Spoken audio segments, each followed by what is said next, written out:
L'information de 23 h sur RTI1. Madame, monsieur, bonsoir. Les titres sommaires de l'actualité de ce jeudi soir. Le sommet pour un nouveau pacte financier mondial, une réforme du système financier international est en préparation en France. Dirigeants et chefs de gouvernement mondiaux, dont le Premier ministre ivoirien Patrick Hachi, sont réunis sur l'objectif de mieux armer les pays du Sud face au changement climatique et à la pauvreté. À Paris aussi, la diplomatie de défense se fait. Le ministre d'État Téné Birahima Ouattara s'est entretenu avec son homologue français sur un agenda bilatéral qui comprend le renforcement de la capacité de la formation de nos armées et donc la formation, l'équipement pour une montée en puissance de l'armée ivoirienne. Et puis à 3 jours des élections législatives, municipales et présidentielles en Sierra Leone, la CEDEAO déploie ses missions d'observation qui militent pour des élections apaisées dans ce pays. Bienvenue à tous. Un sommet de 48 heures sur le nouveau pacte financier mondial est ouvert ce jeudi à Paris par le président français Emmanuel Macron. Une quarantaine de chefs d'État et de gouvernement prennent part à cette rencontre axée sur la résolution de grands défis tels que les changements climatiques, la protection de la biodiversité ou encore la lutte contre les inégalités. Et sur ce point, le Premier ministre ivoirien Patrick Hachi a invité une recherche de solutions centrées sur le secteur privé. Suivant ce point rapporté par Alexis Ouedraogo, envoyé spécial à Paris. Le sommet pour un nouveau pacte financier mondial s'est ouvert ce jeudi matin au Palais Brongniart de Paris. Le Premier ministre Patrick Hachi prend part à ces assises qui devraient permettre de reformer l'architecture financière internationale. En des termes plus simples, trouver de nouveaux instruments de financement plus à même d'aider les États à faire face au bouleversement climatique et à la montée de la pauvreté. D'abord, le premier principe, c'est que jamais aucun décideur, aucun pays ne doit avoir à choisir entre la réduction de la pauvreté et la protection de la planète. Et j'ai entendu beaucoup de décideurs ces derniers mois, parfois ces dernières années, très souvent dire, au fond, vous nous expliquez, vous qui avez déjà réglé le problème de la pauvreté, ce qu'il faudrait faire en matière de transition climatique, quels sont les choix qu'on devrait prendre, mais nous n'avons pas encore réglé le problème de la pauvreté. On ne doit pas avoir à faire ce choix, et donc on doit pouvoir relever les défis en même temps. Au nombre des propositions enregistrées, des taxations, notamment celles sur les émissions carbone du transport maritime, mais aussi des réformes institutionnelles, la restructuration des dettes des pays pauvres ou encore le renforcement du secteur privé. Au cours du demi-siècle qui s'est écoulé, un modèle de financement a été utilisé. On se rend compte un peu plus d'un demi-siècle après qu'on n'a pas atteint véritablement les objectifs qu'on souhaitait. Ça veut dire qu'aujourd'hui, comme on le disait encore ce matin, un quart des ressources se trouvent au niveau public et 3/4 au niveau privé. Je crois qu'il faut maintenant commencer dans la logique de recherche de solutions transformatives de ces institutions pour permettre de régler les problèmes qu'elles n'ont pas pu régler, regarder un peu plus du côté privé pour voir quels sont les instruments qui peuvent être mis en place pour tirer le plus de ressources du privé. Le sommet entend surtout mettre les pays riches face à leurs responsabilités de pollueurs-payeurs et leur promet de financer 100 milliards de dollars par an pour aider les pays en développement face au réchauffement climatique. Une promesse censée être tenue cette année avec déjà 3 ans de retard. Le secteur de la sécurité et défense en pacte aussi avec la France. En marge du Salon international de l'aéronautique et de l'espace qui se tient en ce moment à Paris, le ministre d'État, ministre de la Défense, a eu une séance de travail avec son homologue français, Sébastien Lecornu. Les deux parties ont convenu d'un agenda bilatéral pour la montée en puissance de l'armée ivoirienne. On parle de formation, d'équipement, de modèle économique ou encore de l'armée de l'air, suivant ce reportage de Michel Digré. Le ministre de la Défense, Téné Birahima Ouattara, et la délégation ivoirienne au Salon international de l'aéronautique du Bourget. L'édition 2023 est placée sous le signe de la reprise de la demande après le coup d'arrêt qui avait mis à genoux le transport aérien et provoqué une crise de la construction aéronautique pendant la pandémie de Covid-19. En marge des expositions, Téné Birahima Ouattara est reçu par son homologue français Sébastien Lecornu pour sacrifier à une méthode qui a permis de booster le partenariat militaire entre les deux pays, à savoir se rencontrer de façon officielle tous les 3 mois pour une séance de travail. On a un agenda bilatéral ambitieux, nouveau, de montée en puissance de l'armée ivoirienne, qui s'accompagne évidemment d'une réarticulation des forces françaises qui sont présentes à Port-Bouët, mais qui passe aussi par plus de formation sur le sol ivoirien, plus de formation sur le sol national ici français dans nos écoles d'officiers, de sous-officiers, un agenda de cession d'équipements en matière d'armement qui permet au ministre d'État et à son état-major de poursuivre la montée en capacité, la montée en puissance de l'armée ivoirienne. Puis aussi, et c'est nouveau parce qu'on n'est pas dans le salon du Bourget, des réflexions autour de modèles économiques, d'achat pour l'un, de vente pour l'autre d'équipements qui va permettre aussi de transformer l'armée ivoirienne sur des segments plus innovants, à forte valeur ajoutée technologique, en lien avec le cyber, en lien avec le spatial, en lien avec la reconquête du ciel, parce que la protection de l'air et du ciel est évidemment un enjeu clé. Le ministre ivoirien de la Défense se dit satisfait du dynamisme de la coopération militaire avec la France. L'armée ivoirienne a besoin de monter en puissance par rapport aux défis que vous connaissez. Et pour ce faire, la France est un partenaire sérieux et efficace pour nous y aider. Et on ne peut que s'en féliciter. Et puis donc remercier les autorités françaises. Merci Sébastien pour tout le soutien qu'il nous a apporté. Bien entendu, nous avons fait le salon depuis le lundi. Il y a beaucoup d'opportunités à saisir. Et nous pensons qu'avec le ministre des Armées français, nous allons voir un peu quelles sont les possibilités. Il m'a promis très rapidement de venir nous rendre visite à Abidjan au mois de septembre-octobre. Nous aurons l'occasion de préciser d'autres opportunités qui nous sont offertes. Le salon du Bourget referme ses portes ce 25 juin.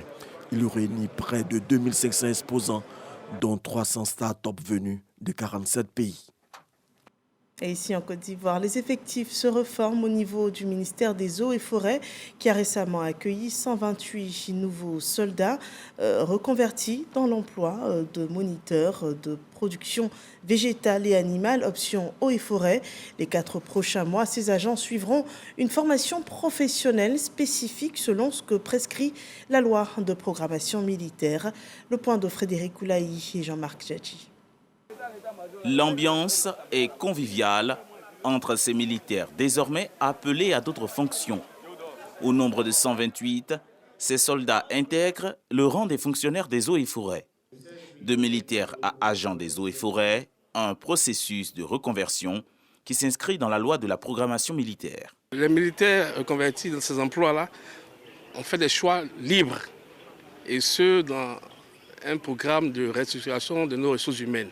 Donc il fallait initier les départs volontaires et permettre à certains militaires valeureux et qui ont certaines capacités de pouvoir faire cette mobilité professionnelle vers la fonction publique. Ces ex-militaires devront d'abord suivre des stages de qualification et d'immersion dans les métiers de moniteur de production végétale et animale, option eaux et forêts. Conformément à la feuille de route, ces militaires reconvertis recevront une formation qui va durer 4 mois. Et à cette formation, il ne sera pas question pour nous de leur apprendre encore le maniement des armes parce qu'ils les maîtrisent déjà. Donc il sera question pour nous de les former sur tout ce qui concerne le secteur des eaux et forêts. C'est-à-dire la protection de la faune, de la flore, voilà. Donc c'est sur cela que nous allons beaucoup plus mettre l'accent. Cette reconversion constitue la phase 2 de la mise en œuvre de la loi de programmation militaire. 117 anciens militaires ont été aussi intégrés au ministère des Transports. Et voilà une deuxième chance de vie professionnelle. Un nouveau parcours est aussi possible pour les jeunes sans qualification. C'est l'école de la deuxième chance. Et dans ce cadre, 50 Ivoiriens chaperonnés par le ministère de l'Enseignement technique sont en formation en France pour 3 semaines. Le reportage de Issa Chonayo. 20 jeunes mécaniciens d'engin, 10 chefs d'établissement et 20 enseignants en France pour une formation.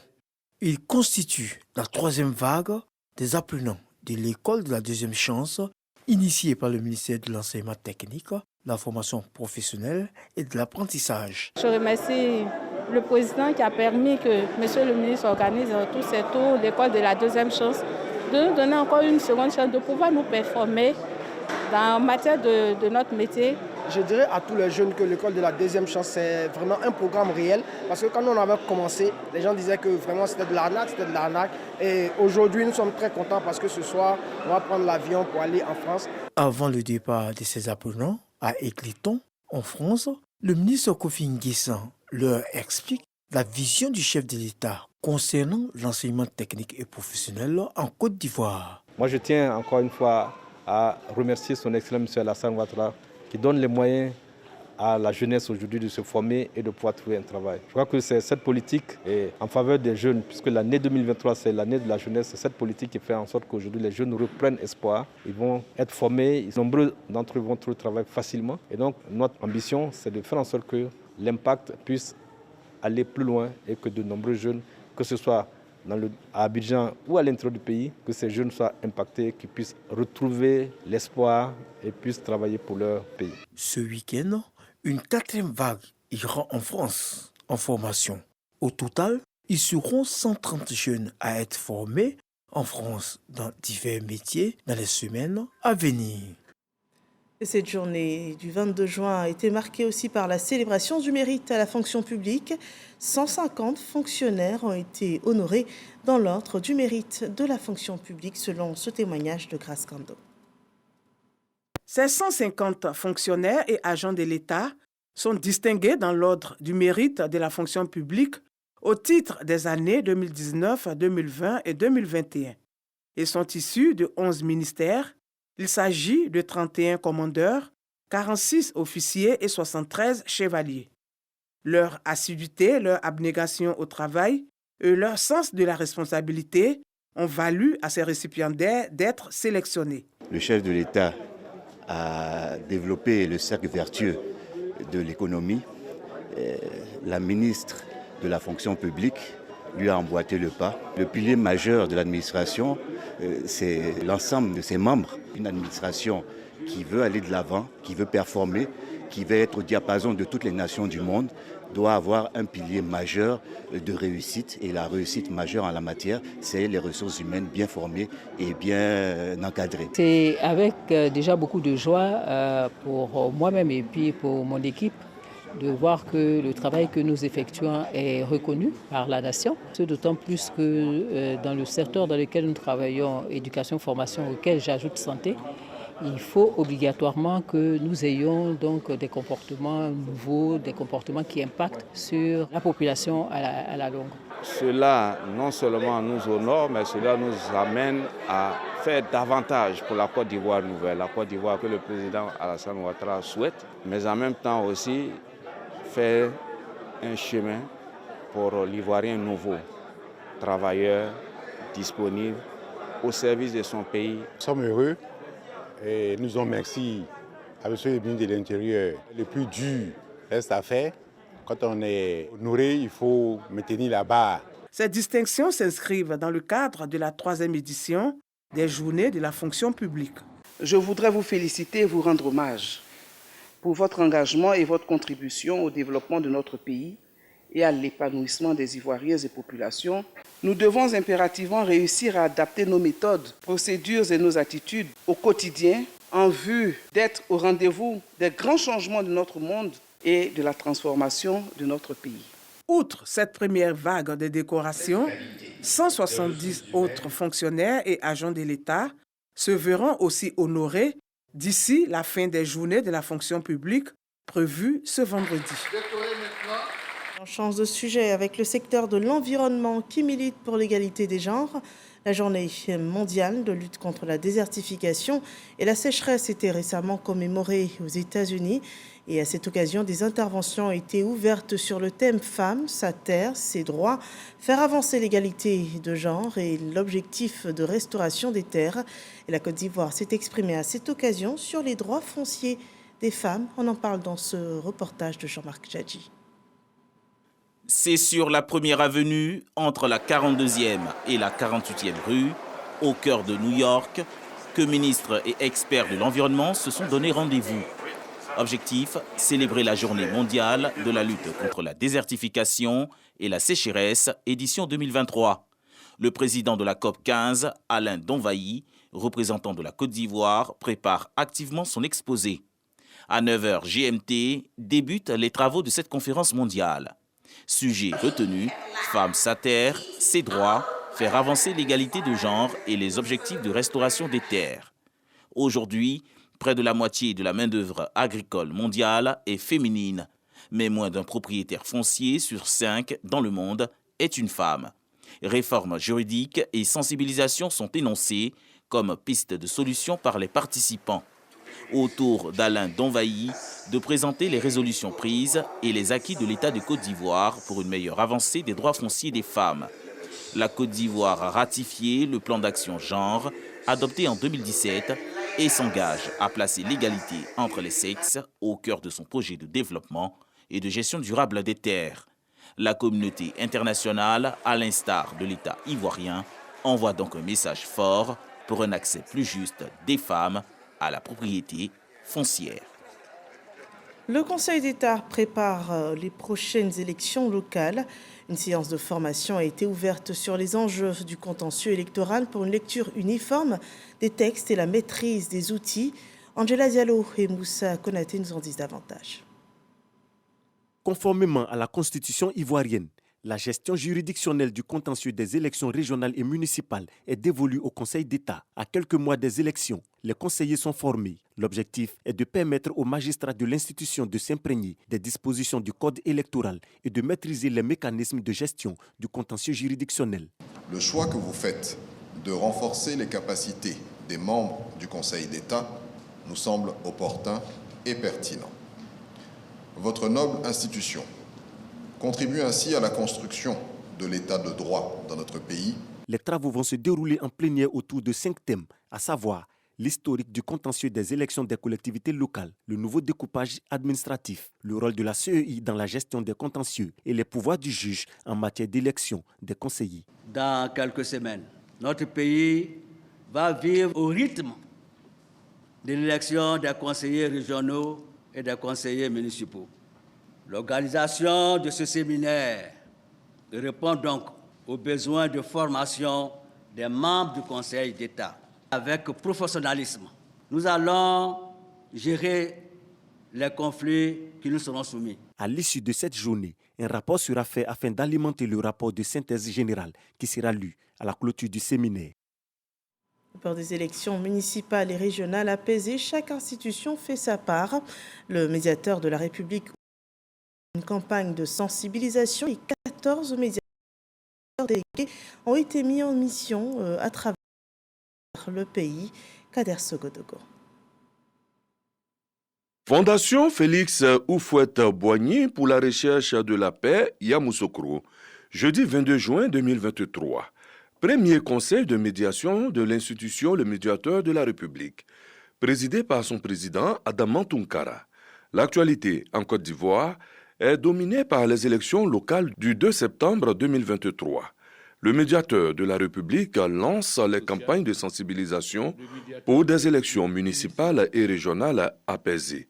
Les 14 délégués médiateurs du pays reçoivent leur feuille de route dans ce sens. Et dans notre volonté de consolider la paix et la cohésion sociale, le médiateur de la République initiera dans les mois de juillet et août 2023 des missions de sensibilisation des populations pour la tenue d'élections locales apaisées et sans violence en septembre 2023, au terme desquels des acteurs politiques invités seront amenés à signer une charte d'engagement à la paix avant, pendant et après la période électorale. Des médiateurs délégués dont la contribution est attendue pour le triomphe de la paix.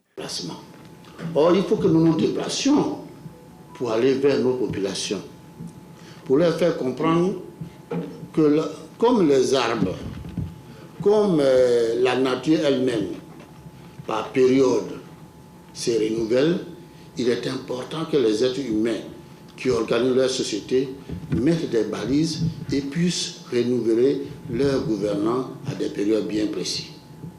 Et cela dans la paix, sans violence.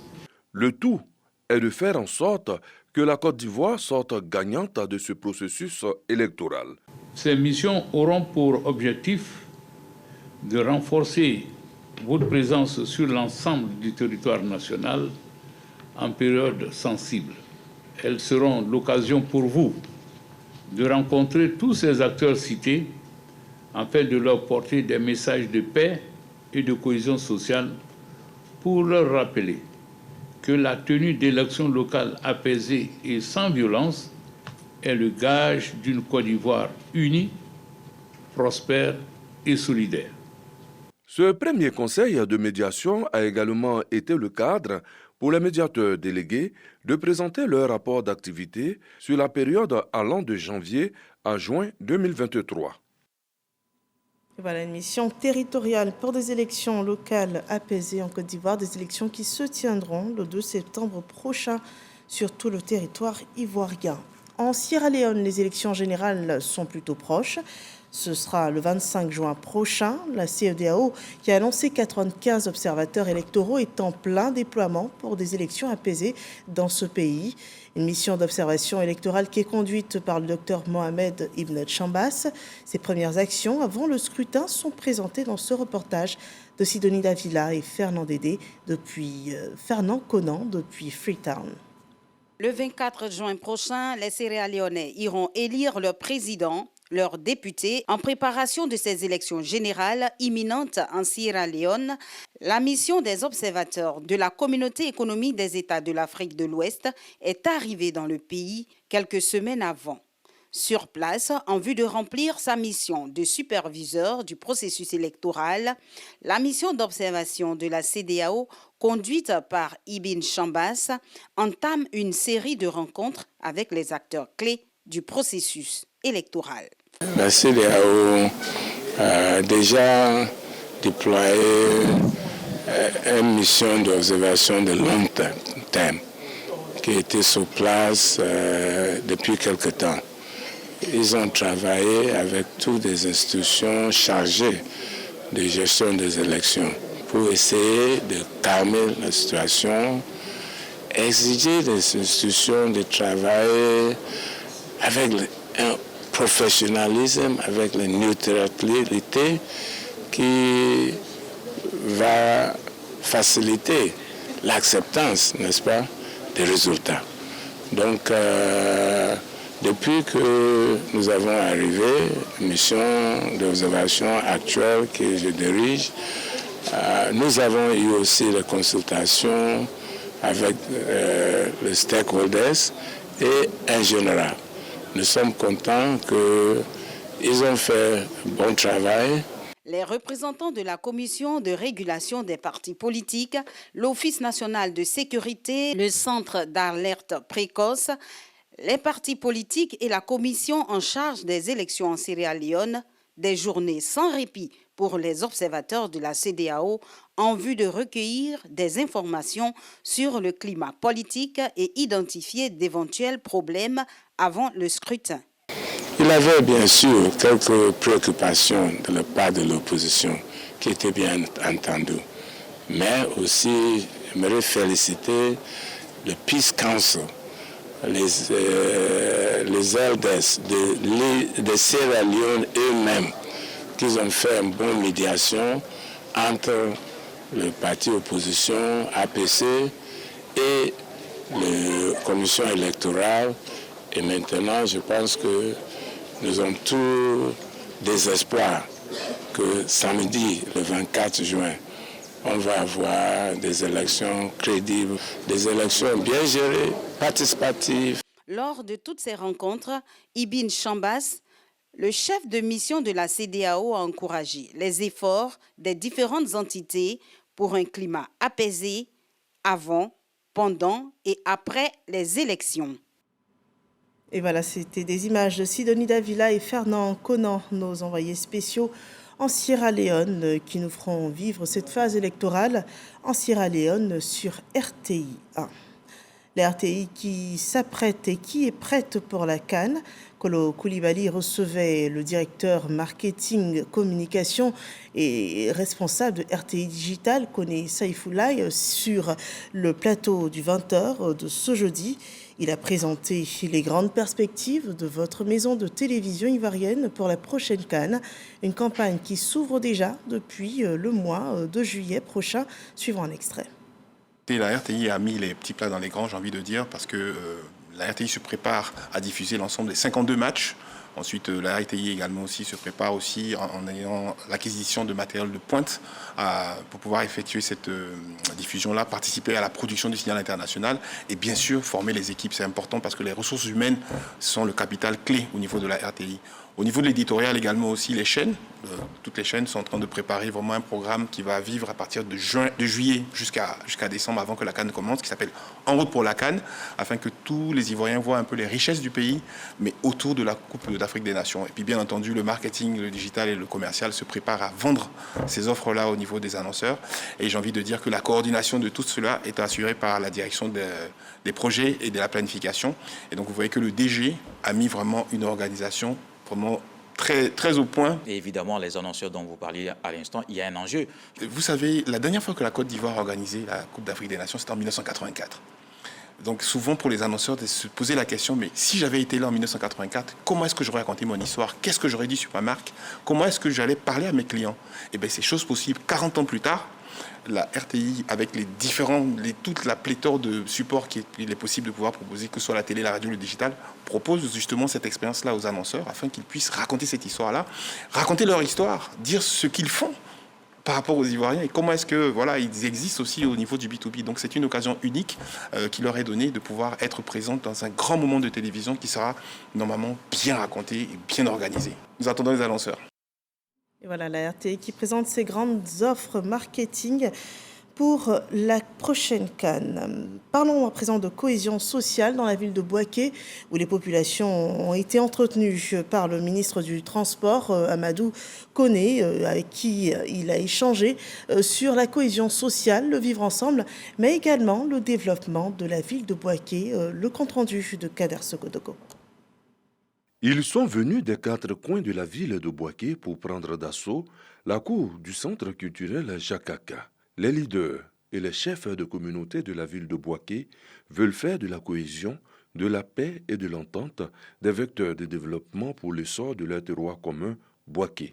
Tous comptent sur un de leurs, le ministre Amadou Koné, pour porter cette espérance. Nous, les chefs de communauté, nous vous disons que nous sommes à votre écoute. À votre écoute, puisque c'est vous qui tenez aujourd'hui le flambeau. Nous prions le Tout-Puissant de vous accompagner dans cette noble tâche. Amadou Koné n'entend pas se dérober. J'ai rencontré toutes les communautés. Et en ce moment, je vous dirai, avec mes équipes, ce que nous comptons faire de Bouaké, ce que nous comptons faire pour qu'il y ait cette prospérité à Bouaké. Je pense que le temps de la prospérité est arrivé. Ensemble, nous allons tout mettre en œuvre pour que dans 5 ans, tout le monde voit tout le changement qu'il y aura ici à Bouaké en termes de prospérité, de bien-être.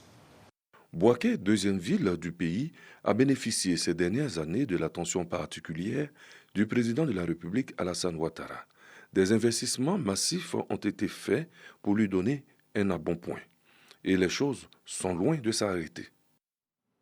Et nous gardons le même temps de la cohésion sociale. Pour cela, nous partons dans la région de Lamé, où la Fédération pour la paix universelle a initié une séance de formation à l'endroit de 12 volontaires et acteurs locaux, précisément dans la ville de Yakassé à Tobrou. On regarde.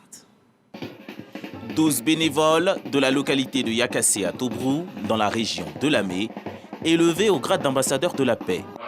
Ils sont récompensés après une séance de formation aux valeurs de paix et de développement. Une action de la Fédération pour la paix universelle, FPU, dirigée par son président section Côte d'Ivoire, Akassaï Lazare, qui vise à promouvoir la paix et la cohésion sociale dans le pays. Les autres collègues et moi qui avons été nommés ce soir ambassadeurs de la paix, d'œuvrer pour que la paix soit une réalité dans le département de Yakassé. Parce que sans la paix, il n'y a point de cohésion pacifique. Sans la paix, il n'y a point de développement. Le Premier ministre Patrick Hachi fut distingué pour ses actions de paix et de développement dans le pays et dans la région de Lamé. C'était hier la fête de la musique et pour l'occasion, nous nous intéressons au genre musical ivoirien, le zouglou. Pour cela, Bilé Didier, Poignon ou encore Lagopolin donnent de leurs nouvelles aux Ivoiriens, également des nouvelles du genre musical zouglou. C'est avec Serge Pakomdidi et Jean-Marc Djadji. Ils ont fait des émules, fait rêver et danser une certaine génération d'Ivoiriens. Eux, ce sont les précurseurs du zouglou. Bilé Didier, Lagopolin, Poignon, Yodé Koko, Magadindin, Alan Bill. Des artistes chanteurs qui ont tracé les sillons de ce rythme musical qui comptabilise aujourd'hui plus de 30 ans d'existence. Après des moments de gloire, ils sont pour certains de moins en moins visibles sur la scène musicale.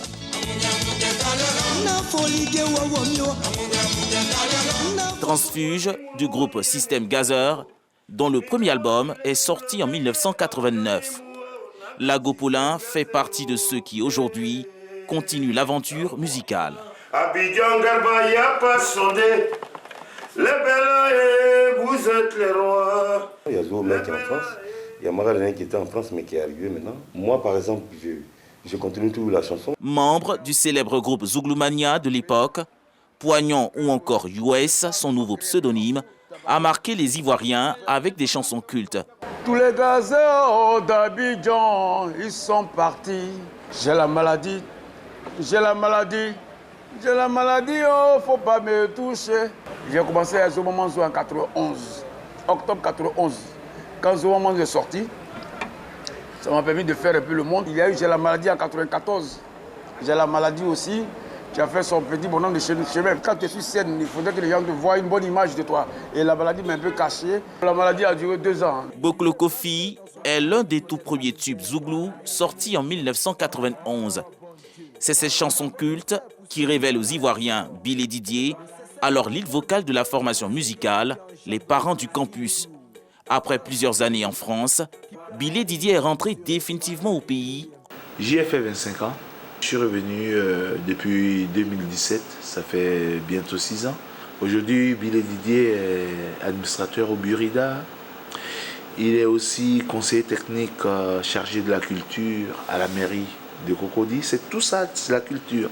Avec ses précurseurs, ce sont des titres cultes, toujours distillés. Savez-vous qu'ici en cité, la vie est dure? La passion de la musique aidant, ces artistes semblent n'avoir musicalement pas encore dit leur dernier mot. Mon projet, c'est de faire les deux, le palais des congrès de l'Hôtel Ivoire et le palais de la culture. Là, je suis prêt maintenant pour le live. Ça fait plus de 2 ans que je suis de préparer un album, hein, au moins de 10 titres. Bilé Didier, il a son restaurant où il fait du zouglou. Lui-même, il prépare un album qui va bientôt sortir. Donc, il fait tout dans l'univers de la musique. Les rythmes urbains ivoiriens sont inscrits aujourd'hui dans le top 10 des musiques leaders d'Afrique. En Côte d'Ivoire, le zouglou continue de faire son petit bonhomme de chemin avec les tonitruantes, coupées, décalées et rapivoires. L'espoir renaît avec Poignon, Lagopolin, Bilé Didier. Car en zouglou, ça réussit toujours.